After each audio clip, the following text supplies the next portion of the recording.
मैं प्रदीप सोलंकी और आज हम कृषि बिलों के बारे में चर्चा करेंगे और उनमें ऐसी क्या समस्या रही है जिसकी वजह से किसानों ने 2 महीने से आंदोलन कर रहे हैं। दोस्तों, हम कृषि बिल के जो मुख्य प्रावधान हैं उनके बारे में चर्चा करेंगे और ऐसे क्या प्रावधान है जिसकी वजह से किसानों को सबसे ज़्यादा समस्या हो रही है। जैसे कि फर्स्ट प्रावधान की बात करते हैं कि किसान और व्यापारी वर्ग मंडियों से बाहर जाकर अपना माल बेच सकते हैं या करारनामा कर सकते हैं। और सेकंड ये है कि किसान किसी और राज्य में जाकर अपना माल बेच सकते हैं। और थर्ड है कॉन्ट्रैक्ट फार्मिंग। कॉन्ट्रैक्ट फार्मिंग को बढ़ावा दिया जाएगा। और फोर्थ ये है कि इसमें ई ट्रेडिंग, मतलब जितना भी ऑनलाइन मार्केट या ऑनलाइन ट्रेडिंग कर सकते हैं, मतलब व्यापार कर सकते हैं।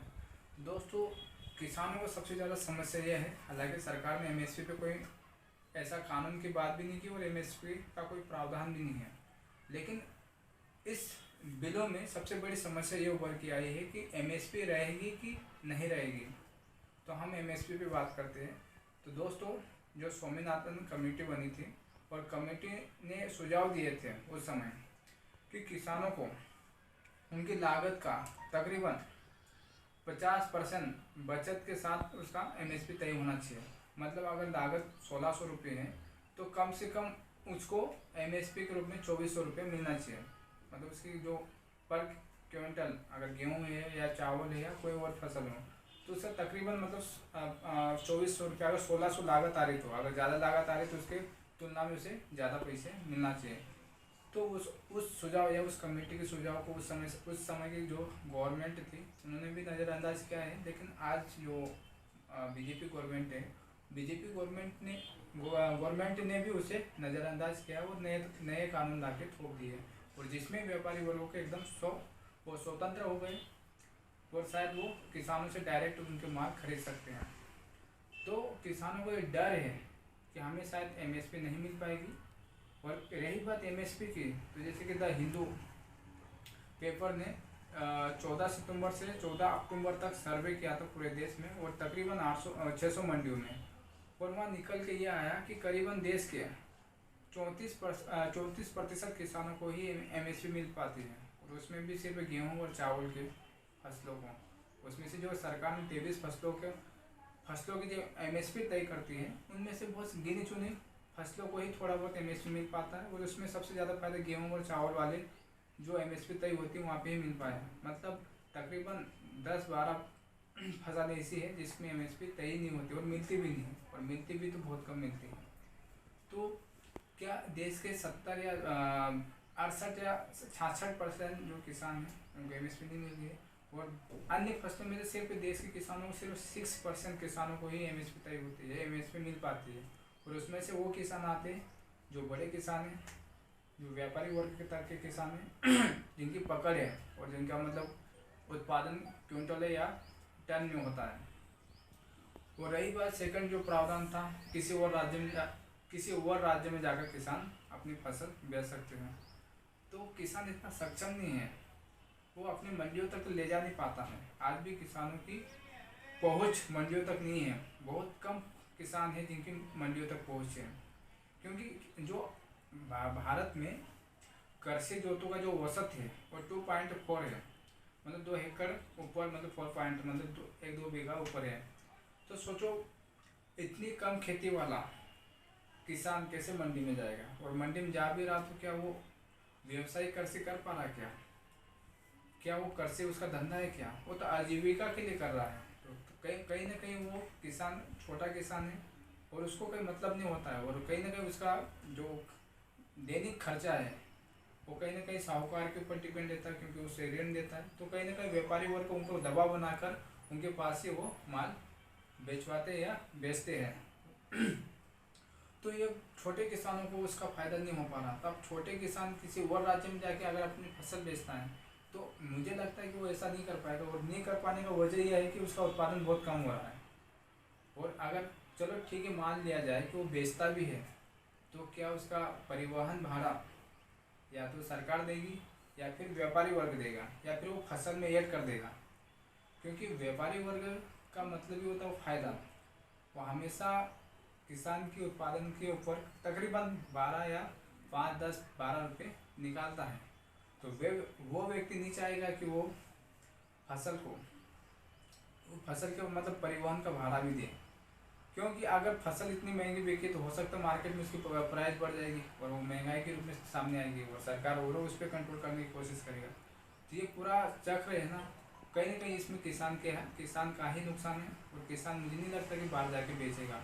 सेकंड जो बात थी कॉन्ट्रैक्ट फार्मिंग की, दोस्तों कॉन्ट्रैक्ट फार्मिंग बहुत अच्छी भी है अगर उसको सिस्टमेटिक तरीके से देश में लागू किया जाए या फिर उसको कानूनी दायरे में लाया जाए, तभी शायद कॉन्ट्रैक्ट फार्मिंग अपनी इंडिया में सक्सेसफुल हो सकती है। लेकिन कुछ ऐसे परिणाम हैं जैसे कि गुजरात में टमाटो कंपनी ने टमाटर के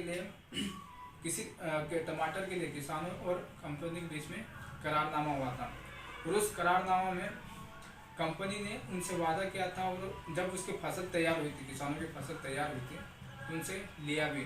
लेकिन कुछ समय बाद किसानों ने उस करार से हट गए और वो हटना चाहते थे और स्वयं खेती करना चाहते थे और वो शायद उस टमाटर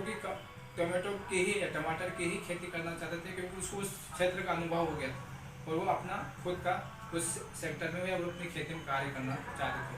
लेकिन कंपनी ने ये कहकर उसको यह नकार दिया कि ये तो हमारे एक अधिकार है, इस टमाटो पे तो हमारा पेटेंट है। तो मतलब पूरे एरिया पे या पूरी एक फसल पे कंपनी अपना एक अधिकार जताने लग जाएगी, तो क्या किसान स्वतंत्र हो पाएगा? किसान तो कहीं ना कहीं उस पेटेंट मतलब उस कंपनी के अधीन आ गए, क्योंकि कंपनी अब अपना अधिकार जताने लग गई कि टमाटो तो हमारा पेटेंट है टमाटर पे और ये हम ही उगा सकते हैं। तो कहीं ना कहीं बाजार पे एक अधिकार हो जाएगी बड़ी कंपनियों का और जिससे हो सकता है किसानों का बहुत ज़्यादा शोषण हो सकता है किसान उनके अधीन काम करें। और जो खेती लीज पे देने की बात होती है तो उसमें भी उनका कहीं ना कहीं अधिकार हो जाता है। और जो मौसम जैसे भारत में मौसमी खेती होती है, मानसूनी कृषि होती है, जिसकी वजह से अगर मानसून कभी गड़बड़ा गया होता तब वो जो कॉन्ट्रैक्ट फार्मिंग के तब जो समझौता होता है और जो फसल या नुकसान होती है या किसी भी प्रकार का कोई नुकसान हो जाता है फसल को, तो पूरा फसल नुकसान का व्यय सिर्फ किसान उठाता है, क्योंकि समझौता दोनों कंपनी और किसानों के बीच में हुआ। लेकिन अगर नुकसान होता है सिर्फ किसान उठाता है और फायदा होता है दोनों मिलके उसका बेनिफिट लेते हैं। तो ये जो नुकसान वाली बात होती है ये कॉन्ट्रैक्ट फार्मिंग में सबसे बड़ी गलत है, क्योंकि किसान को उसमें फायदा नहीं, वो ना हिस्सेदारी कर रहा है अगर नुकसान में हुआ। अगर फायदा हो रहा तो ठीक है। ऐसी जैसे घटना है पंजाब के किसानों और एक कंपनी और किसानों के बीच कॉन्ट्रैक्ट हुआ था आलू को लेकर, और वो कॉन्ट्रैक्ट अच्छा भी था। लेकिन जब बुआई के समय कंपनी और किसानों के बीच में करारनामा हुआ था और जब फसल तैयार हुई है और जब कंपनी का जो करारनामा था और कंपनी ने यह कहते हुए नकार दिया है कि आपकी फसल की गुणवत्ता अच्छी नहीं है, क्वालिटी अच्छी नहीं है, तो हम इसको नहीं खरीद सकते। तो किसान ने बोला कि क्यों? क्योंकि कॉन्ट्रैक्ट तो हुआ था हमारा और ये किसान की गलती नहीं, उसने जो मेहनत करनी थी उसने किया है नहीं। तो कंपनी ने ये बोलते हुए मना कर दिया कि हम इस फसल से हमारा काफ़ी नुकसान होगा और हम इसको नहीं खरीद सकते। तो किसान कहाँ गए? क्योंकि उसकी लागत बहुत ज़्यादा थी, क्योंकि कॉन्ट्रैक्ट फार्मिंग में वैज्ञानिक कृषि होती है, उसकी वजह से उसकी लागत बहुत बढ़ जाती है और जिसकी वजह से अगर कोई कंपनी मना करती है तो कहीं ना कहीं किसानों का बहुत ज़्यादा नुकसान हो गया और किसान उसके खिलाफ कहीं शिकायत भी नहीं कर सकता। तो कॉन्ट्रैक्ट फार्मिंग में सबसे बड़ी कमी है, जिससे किसान हो सकता है किसान की ज़मीन चले जाए, किसान अपनी ज़मीन उसको ज़बरदस्ती लीज पे देना पड़ जाए, क्योंकि हो सकता है उसकी उधारी इतनी हो जाए या उस पर ऋण इतना हो जाए। तो कॉन्ट्रैक्ट फार्मिंग को भी अगर कानूनी दायरे में लाया जाए तो कहीं ना कहीं भारतीय किसानों को इसका बहुत बड़ा फायदा होगा।